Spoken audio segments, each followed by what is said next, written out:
Hello दोस्तों, आज हम भौतिक भूगोल के मूल सिद्धांत के पहले अध्याय भूगोल एक विषय के रूप में के पहले भाग के बारे में चर्चा करेंगे।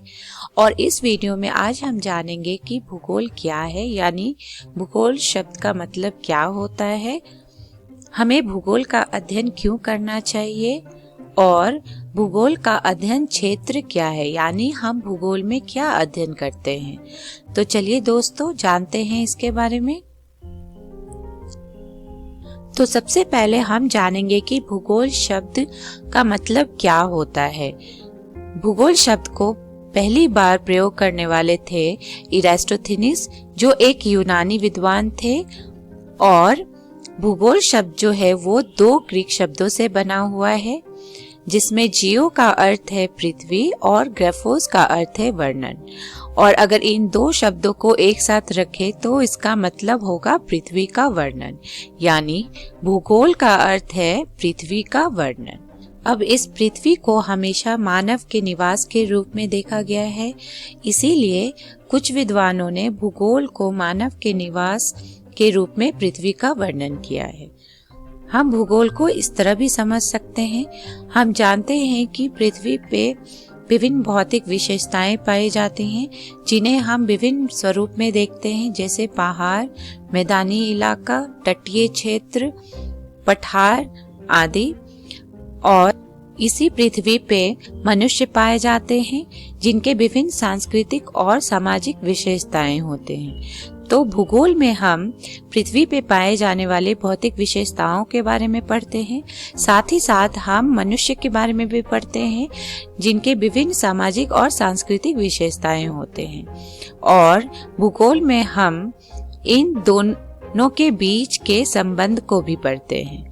तो यहाँ हमने जाना कि भूगोल शब्द का अर्थ क्या होता है और इसको प्रयोग करने वाले सर्वप्रथम कौन थे। और भूगोल में हम भौतिक विशेषताओं के साथ साथ मनुष्य के बारे में पढ़ते हैं और इन दोनों के बीच के संबंध के बारे में भी पढ़ते हैं। चलिए अब जानते हैं हम कि हमें भूगोल का अध्ययन क्यों करना चाहिए। तो जैसे कि हम जानते हैं कि हमने भूगोल को पिछली कक्षाओं में सामाजिक विज्ञान पाठ्यक्रम के अंदर पढ़े थे, लेकिन अब हम भूगोल को एक अलग और एक स्वतंत्र विषय के रूप में पढ़ेंगे। तो इसीलिए हमें ये जानने की आवश्यकता है यहाँ कि हमें भूगोल को एक स्वतंत्र और अलग विषय के रूप में क्यों अध्ययन करना चाहिए। तो हम जानते हैं कि मनुष्य जो हैं, जो पृथ्वी पे रहते हैं, वो प्राकृतिक संसाधनों पे निर्भर रहते हैं अपनी जीविका के लिए। और इसे हम इस चित्र के द्वारा भी समझ सकते हैं। यहाँ हम देख सकते हैं कि किस तरह मनुष्य जो है वो प्रकृति पे निर्भर होते हैं अपने विभिन्न आवश्यकताओं के लिए। तो ये निर्भरता के कारण मानव और प्रकृति के बीच एक संबंध स्थापित होता है। तो ये मानव और प्रकृति के बीच जो संबंध होता है उसे समझने के लिए हमें भूगोल का अध्ययन करना चाहिए। हम भूगोल का अध्ययन इसीलिए भी करते हैं क्योंकि हमें स्थानिक तथा लौकिक भिन्नता के बारे में पता चलता है। अब हम यहाँ जानेंगे कि स्थानिक तथा लौकिक भिन्नता क्या होता है। तो स्थानिक भिन्नता को हम स्पेशल वेरिएशन के नाम से भी जानते हैं और इसे हम इस तरह समझ सकते हैं। यहाँ हम उदाहरण लेंगे भारत देश का। तो यहाँ हम देख सकते हैं कि भारत में विभिन्न भू आकृतियां पाई जाती हैं, जैसे रेगिस्तान, मैदानी इलाका, पठार, तटीय क्षेत्र। तो ये जो भौतिक भू आकृतियां हैं, ये एक स्थान से दूसरे स्थान में भिन्न पाए जाते हैं। तो ऐसी भिन्नता जो हमें एक स्थान से दूसरे स्थान में देखने को मिलता है, ऐसे भिन्नता को हम कहते हैं स्थानिक भिन्नता। और भूगोल में हम इस स्थानिक भिन्नता के बारे में अध्ययन करते हैं और जानते हैं। हम भूगोल में लौकिक भिन्नता के बारे में भी जानते हैं, जिसे हम टेम्पोरल वेरिएशन के नाम से जानते हैं। अब हम जानेंगे कि टेम्पोरल वेरिएशन किसे कहते हैं। तो यहाँ हमने जैसा अभी चर्चा किया कि भारत देश में विभिन्न भौतिक भू आकृतियां पाई जाती हैं, तो ये भौतिक भू आकृतियां जो हैं वो धीरे धीरे समय के साथ विकसित होते गए।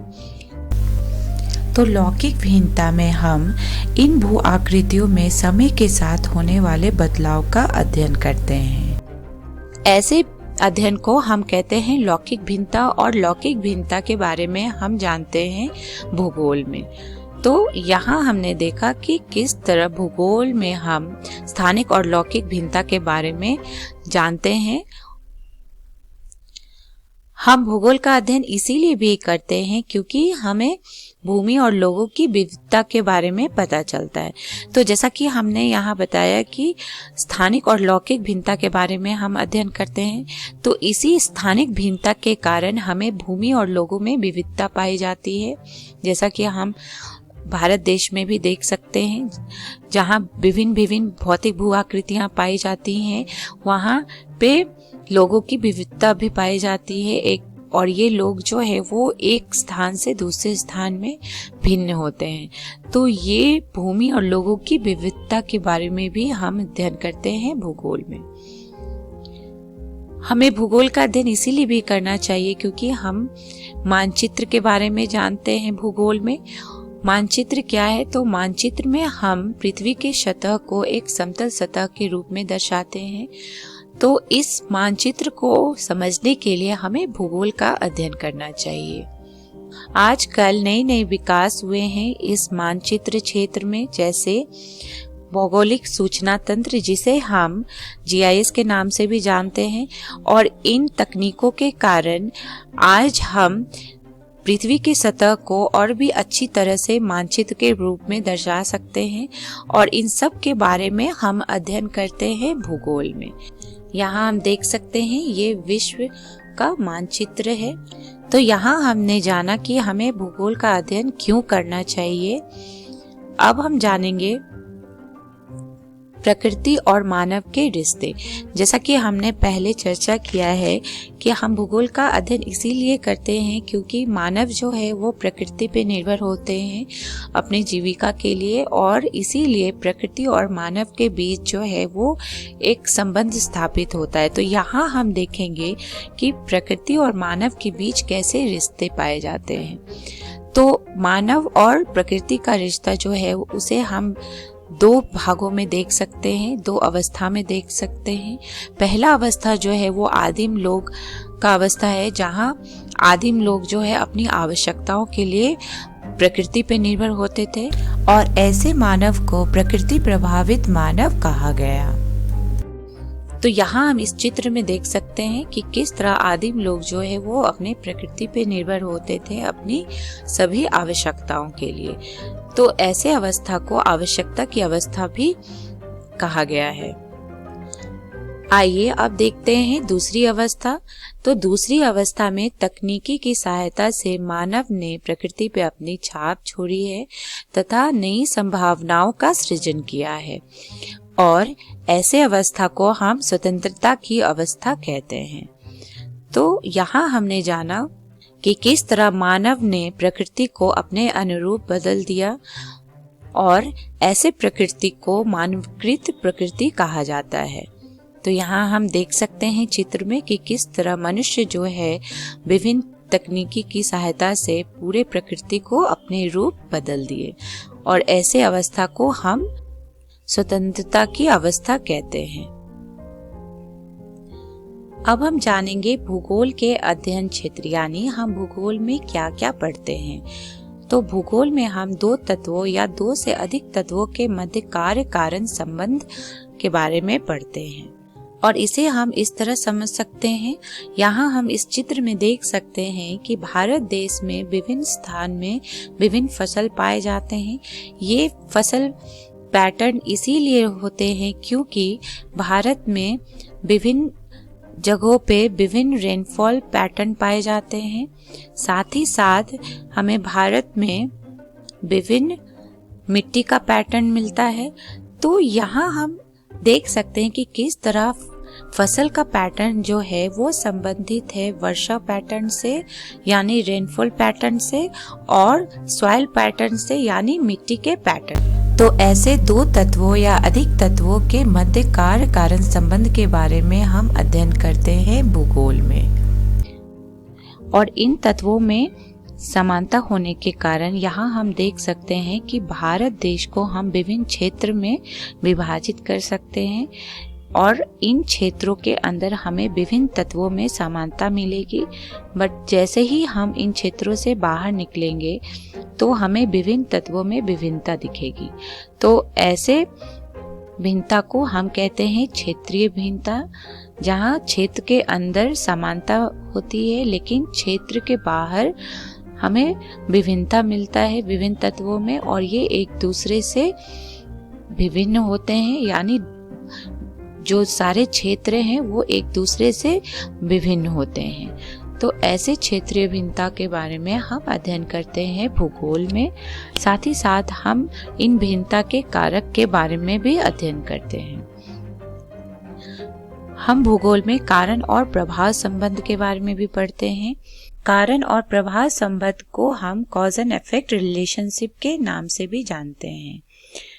तो इसका अर्थ हुआ कि जो भी घटना पहले घट चुका है उसका प्रभाव हमें आज देखने को मिलता है। तो ऐसे अध्ययन को हम कहते हैं कारण और प्रभाव संबंध, और इसे हम इस उदाहरण के द्वारा समझ सकते हैं। हम जानते हैं कि पृथ्वी पे पहले दो भूभाग था, लॉरेशिया और गोंडवाना लैंड, और ये दोनों भूभाग जो है वो अपने एक दूसरे के तरफ चल रहे थे, यानी मूव कर रहे थे।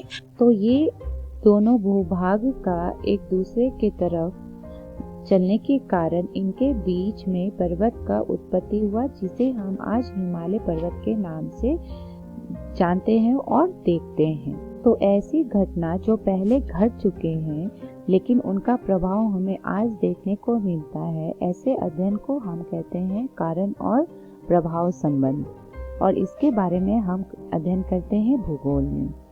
साथ ही साथ भूगोल में हम क्षेत्रीय संगठन और क्षेत्रीय समाकलन के बारे में भी अध्ययन करते हैं। अब क्षेत्रीय संगठन क्या है इसे हम जानेंगे इस तरह। तो हम जानते हैं कि परिवहन और संचार में बहुत विकास हुआ है, और जिसके कारण परिवहन और संचार के साधन जो हैं वो जाल की तरह पूरे विश्व में फैल गए हैं, और विश्व में हर स्थान या क्षेत्र जो है वो एक दूसरे से जुड़ गए हैं, जिसे हम क्षेत्रीय संगठन के नाम से जानते हैं। तो इसके बारे में भी हम अध्ययन करते हैं भूगोल में। साथ ही साथ ये क्षेत्रीय संगठन के कारण ये एक क्षेत्र दूसरे से समाकलन भी हो गए हैं, यानी इंटीग्रेट हो गए हैं। तो इस क्षेत्रीय संगठन यानी स्पेशियल ऑर्गेनाइजेशन एंड क्षेत्रीय समाकलन यानी स्पेशल इंटीग्रेशन के बारे में हम अध्ययन करते हैं भूगोल में। तो यहाँ हमने देखा भूगोल के अध्ययन क्षेत्र। अब हम जानेंगे भूगोल के 3 प्रश्न, यानी भूगोल विषय में हमें 3 प्रश्न के बारे में जानते हैं। तो आइए देखते हैं ये 3 प्रश्न कौन से हैं। तो पहला प्रश्न जो है भूगोल में वो है क्या, और क्या के अंदर हम पृथ्वी की सतह पे विभिन्न विशेषताओं के पैटर्न की पहचान करते हैं, और ये विशेषताएं विभिन्न भौतिक विशेषताएं भी हो सकती हैं, साथ ही साथ विभिन्न लोगों के विशेषताओं के बारे में भी हो सकते हैं। दूसरा जो प्रश्न है भूगोल में वो है कहाँ, और कहाँ के अंदर हम पढ़ते हैं प्राकृतिक और मानव सांस्कृतिक विशेषताओं का वितरण, यानी पहले हम पैटर्न की पहचान करते हैं विभिन्न विशेषताओं के बारे में जो पृथ्वी सतह पे पाए जाते हैं। उसके बाद हम देखते हैं कि ये पैटर्न जो है वो कहाँ कहाँ पाए जाते हैं विश्व में। तीसरा जो महत्वपूर्ण प्रश्न है भूगोल में वो है क्यों, और क्यों के अंदर हम जानते हैं इन स्थानीय और वितरण संबंधित पहलुओं के वैज्ञानिक कारण, यानी ये जो पैटर्न का वितरण होता है विश्व में उसके पीछे क्या वैज्ञानिक कारण है, इसे हम जानते हैं क्यों प्रश्न के अंदर। तो यहाँ हमने जाना 3 प्रश्न भूगोल विषय के। तो इस वीडियो में हमने सीखा भूगोल क्या है, हमें भूगोल का अध्ययन क्यों करना चाहिए, और भूगोल के अध्ययन क्षेत्र क्या है। संदर्भ के लिए हम देख सकते हैं एनसीईआरटी बुक भौतिक भूगोल के मूल सिद्धांत। अगले वीडियो में हम जानेंगे भूगोल एक समाकलन विषय के रूप में और भूगोल के अध्ययन के प्रमुख उपागम कौन से हैं। धन्यवाद।